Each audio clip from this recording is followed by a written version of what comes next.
All right, it is time at the Combine to bring in our All-City Draft expert, the man, the myth, the legend. He's not really a myth. We put him on our show like the man, 5 the times myth, a week. The legend is always so overused. I mean, the thing is like I don't feel good about being a myth, and I'm definitely not a legend. So it's Sure I think you are. So here's why I would say you're a legend right now, Fran Duffy, Franimal, fantastic. I got to watch you work a lot this week. And you've got a playbook out there. Yeah. When you're talking to guys, you want to know who is toughest for them to compete against, who the next guy is, and then you also you don't stop there. You ask why, and you get the details. So has that been sort of? It's a way to get information that other people don't have. Is that what you're doing? I think that's what you're doing. Yeah, that's. I would say I started doing this like 4 or 5 years ago because at the end of the day. Look, I have specific questions for some players, right? But then for most of them, it's all scripted by this point. Mm-hmm. You know, if I'm talking to a guy in the fall, if I'm talking to him, even at the All-Star games, I might be able to get like an unscripted answer. But by this time, everything is so boxed up and so tight. And everybody else is asking those questions anyway, so I can get that from the transcript. So, yeah, I like getting the anecdotes about teammates, about opponents, guys they matched up with the All-Star games, freshmen down the line. It helps me for the draft guide in 2029. Yeah, you like who's I'll the next refer guy. back to quotes that I'm getting today. Yeah, I get that. I mean, we talked to Dylan Thieneman yesterday, and he's great. He's a great guy. But he was like catatonic by the time he got to us. He had an hour and 20 minutes of podium, network hits, and it becomes a lot, and it does become repetitive. And by the way, like this one, all the guys that are speaking today, they got up early this morning, and they went through that orthopedic exam. So they're getting like every joint like twisted, pulled, pushed, prodded. So they do that for 90 minutes, and then they bring them over here and cart them in front of us. Sounds like just a great day. Oh, it's just phenomenal. Well, I'll tell you this much because I want to get into a lot of players that we haven't really talked about over the last few weeks leading up to the Combine. But you were right about Emmanuel McNeil-Waaren. He was one of the most impressive people to talk to this week, where he talked about betting on himself, not running to chase the money. Feeling like he needed to be loyal to Toledo because they were loyal to him when nobody believed him. And it like that in this day and age in NIL and transfer portal, for him to do that it's like a unicorn. Yeah, it's really interesting now, like trying to figure out the whys behind all of those decisions that guys make. Whether it's that they transfer, why did you transfer? What was the thought process behind it? Was it strictly money motivated, or was it because, hey, like Fernando Mendoza saying, I wanted to go to Indiana because of their coaching staff and their history of developing quarterbacks and getting quarterbacks to be Conference Player of the Year and just getting production out of them. And so it kind of informs those guys' thought process and their makeup. And so with McNeil-Waaren, like he had a concussion coming out of high school, and everybody else backed off. But Toledo was one of the only schools that stayed loyal to him. And so he was like, yeah, I'm going to stay loyal to them since they did it with me. Yeah, that's cool. So what have you learned so far with the workouts? I mean, it just started yesterday, but like, what were the biggest things that you were like, that guy just helped himself, or somebody did the opposite? Yeah, I mean, there's the low-hanging fruits. I mean, like Sonny Styles, was just unbelievable. Yeah. I haven't seen anything like that. A guy that size, and we have never seen a linebacker vert 43. And so I'm where I typically post up is near the broad jump, and so that if I'm sitting in the corner of the stadium by the broad, the vert is 30 yards to my left, and there's a big huddle, and they have that huge like monstrosity that they do the vert against. So usually like the vision's kind of blocked, but whenever a guy like jumps out of the gym, the whole group goes nuts. That whole group went nuts, and I was like, I bet you that was Styles. And we look down, and you see the 25 jersey, and I'm like, all right, let's see what this number is. And we go to the site that I'm locked into, and he 43.5 inch. But the thing is that talking with people leading up to that, you can't find anyone from a team that spoke with Sonny Styles and said like, he's one of the best interviews here. And so I think when you look at it, just a very clean prospect, but also like a physical freak. So it's just He's going to go higher than we think, I think. Just sticking with the linebacker here for a second, Steven put Anthony Hill on my radar leading up, and he was, as of right now, and the podiums are done, he was my favorite player to talk to this week. Maybe McNeil-Waaren was right there neck and neck, but really enjoyed his articulation. Yep. You could tell he's very cerebral, confident, detailed. How did he test out, and is he – because Steven's like – if he's at 57, I'm running to the podium.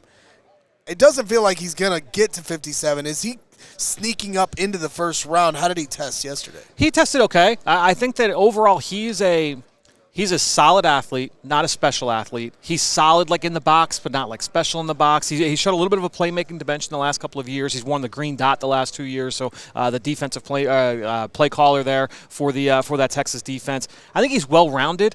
I think I'd be a little surprised if he got into round one, and I know a lot of people are talking, I don't think he's going to get out of there. I'll be interested to see where he ends up going. My guess is he's more in like the 50s, so right in 57, as opposed to the 20s and 30s. Okay. Who was the Iowa receiver who stood about 5'3" that me and you were talking to? That I hear is like the toughest dude going that might be a returner. He was tiny, tiny. Caden Weegen. Yeah. Spelled Wetjen, Wetjen, but it's Weegen. The story is phenomenal. Grew up right on campus, basically just off campus there at Iowa. Right. Was under-recruited for obvious reasons at his size. So goes the JUCO route. Still had no recruiting juice whatsoever. Walks on at Iowa, was basically like a reserve and didn't do anything for a couple years. Finally got his shot as a return man, was first-team all-conference kick return and punt return in 2024. They put him on scholarship after spring ball. I'm like, man, this guy was just dynamite for you. You couldn't give him the scholarship. They give him a free spring semester. They get him on scholarship after last spring, and he went out and did it again. I mean, kick return, punt return. I'll tell you what, though. He's got route running chops, too. I was pretty impressed with what I saw with him at the Shrine Bowl, and that's why I wanted to ask. He was a guy, I kind of want to ask him. He was very under, we know it's a run-first operation at Iowa. Yeah, they don't know how to throw the football. But even still, he was not a full-time player for them. And was that, the expectation? What was his mindset there? And he said, yeah, that was all part of the plan. I'll be interested to see where he's drafted. So one of my friends who's all he does is watch football. And he's 5'8". Almost 5'9", by the way. Okay. Just I'm for telling the you record. right now, he ain't 5'8". No way. No, I'm telling These you. are official measurements. Official my asshole. That ain't official. I'm assuming this is from the Senior Bowl. I'm looking at your draft guide. Yeah, that's right. That should be from the It's Shrine. the That should be from the Shrine Bowl. Okay, fine. 5'8", 3/4. Okay. All right. Let me tell you something. Okay. These things get inflated. Maybe it's right. I'll back up. He's tiny. Yeah, he's small. He's very small. He compared himself to there's in Iowa kick return lore. Of course, Tim Dwight's at the top of the list, and he was not a big guy, and he had a hell of a career. Well, hey, Michael Jordan said that he wasn't 6'6".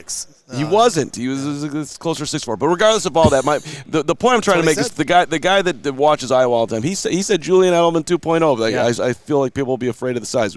I mean, I don't know. The Bears need some level of gadget guy. Ben's always looking for these guys, so that's why I'm bringing it up. Yeah, I think that he profiles for me as kind of like your gadget return guy. And maybe he's able to turn into an Edelman, and he's like your primary slot receiver, and he becomes a high-volume guy. I think it's a tough bet to make just because of the lack of usage. It's not even lack of production, the lack of usage in college.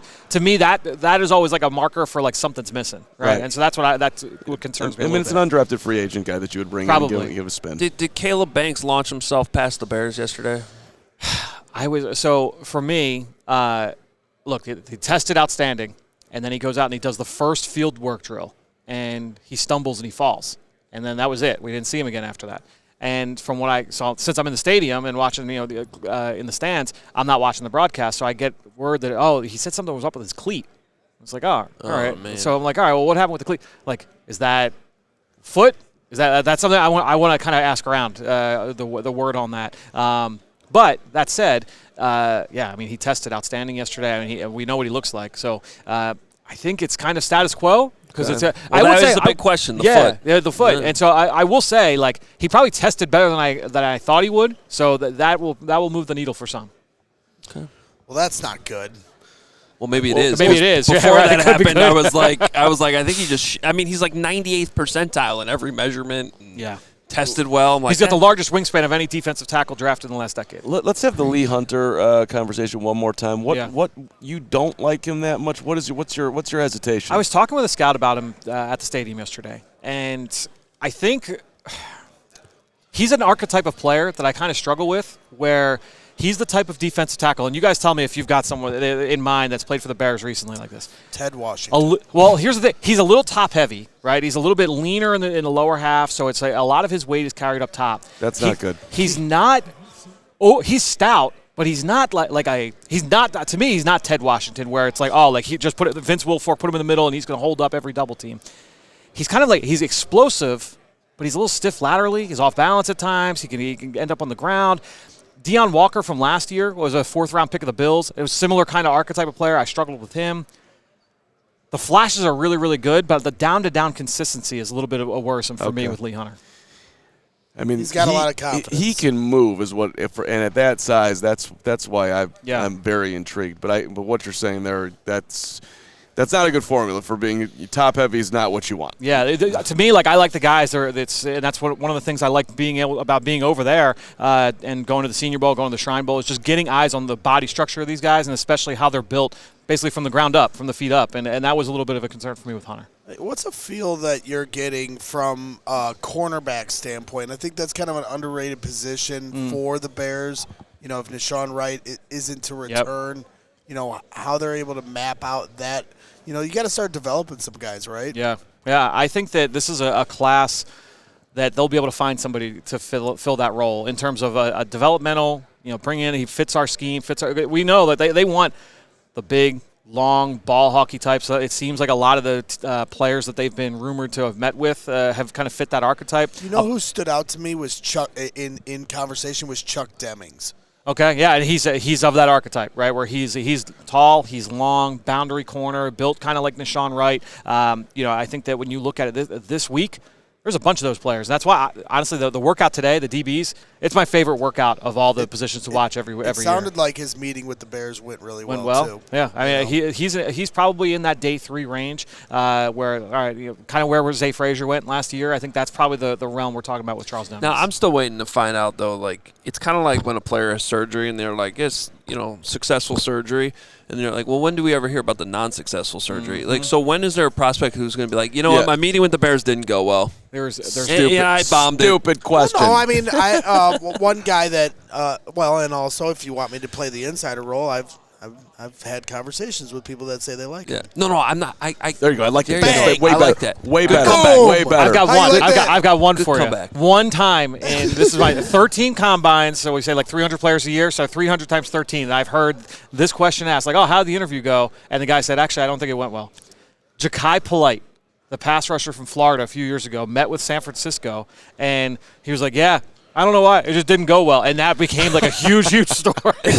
And John Lynch was asked about it. I'm pretty sure he was like, I don't know why he said that. I felt like it was okay. Yeah. But that's the only time in 13 combines where a guy was asked, and he was like, it didn't go well. His agent was probably like, that wasn't what you were supposed to say. We talked about this, buddy. From what I understand about Polite, that was par for the course. We talked to wide receiver Aaron Anderson today because Steven's looking at, hey, this could be another returner, right? Yeah. But when we asked him, did you meet with the Bears? How did it go? And he was like, we talked for a second, but he didn't meet with him. He said they had a slight meet, informal. He didn't have He has not had a formal meeting with them. Whatever, they talked and it didn't go well. That's what it sounded like. Okay, now you're all right. It was a very weird answer. He's like, well, I'm from Louisiana, so I haven't really talked to the Bears. I'm like, what?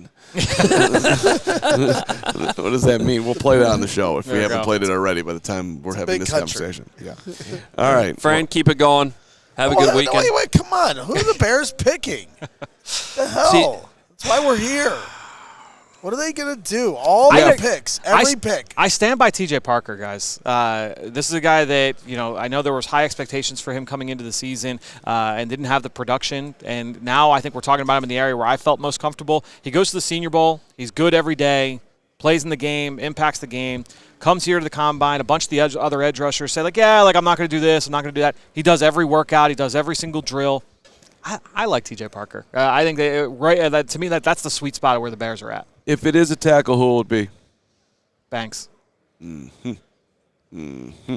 That's not. I stand by about the foot again. I stand by my Caden McDonald feelings, too, by the way, after watching him work out yesterday. I don't think he's going to go as high as people think. He's young, man. So you think he's a second-round pick? Not just young in age, he's but 54th on the big board. He just looks young. Yeah. Body maturity. I was talking to the receiver from USC today, the kid Jacoby Lane. It felt like I was talking to a 15-year-old. It's just how he in terms of he's just very young. Came off very young. It might stand out that way because you got so many 6-7 year seniors running around here too. Yeah, that's the good point. I'm thinking about things that are the best value that you could possibly purchase in life right now, and I think Fran's draft guide might be the number one thing. It's a great buy. The amount of information in here just to become a diehard right now with the combine deal going on.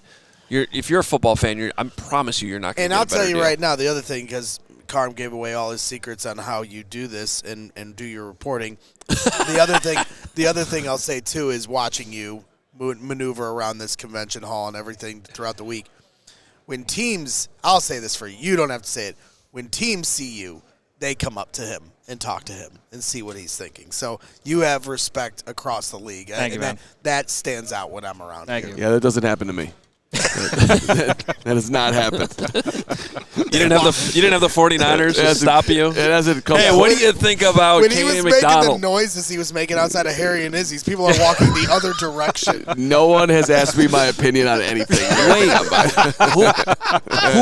who was that defense? I forget. Defensive lineman 19? 19? Who's D-line? We gotta look because Carm. So Carm was getting ready to walk out of Harry and Izzy's. Okay. And their defensive lineman 19 and his family are walking in. No. And I'm like, lineman 19. and as they're in the rotating door, I'm like, lock him in the rotating door. And then to their credit as a family, they did. They helped our efforts. Oh, wow. And torturing. And then he started like dancing as he was going through it. The guy had a sense of humor. I like him. I want the Bears to draft him. One of my favorite guys from the workout yesterday. Marshall. Jackie Marshall from Baylor. He's probably a day 3 guy. Was at the Shrine Bowl. He's really athletic interior defensive tackle. Yeah, well, he was having a good time messing with Carm. Well, now you just told the NFL that he's willing to have fun, and maybe they don't want him to be having fun. This is why we come to the Combine. This is how we find future Bears. You could have just ruined Jackie Marshall's day 3. We do the Carm test. We maybe there's another prospect that would have just Anybody else taking you out or something. Anybody else you want to bring up to Fran that said they met with the Bears and they had a good meeting? Just don't do that. Put it in the draft notes.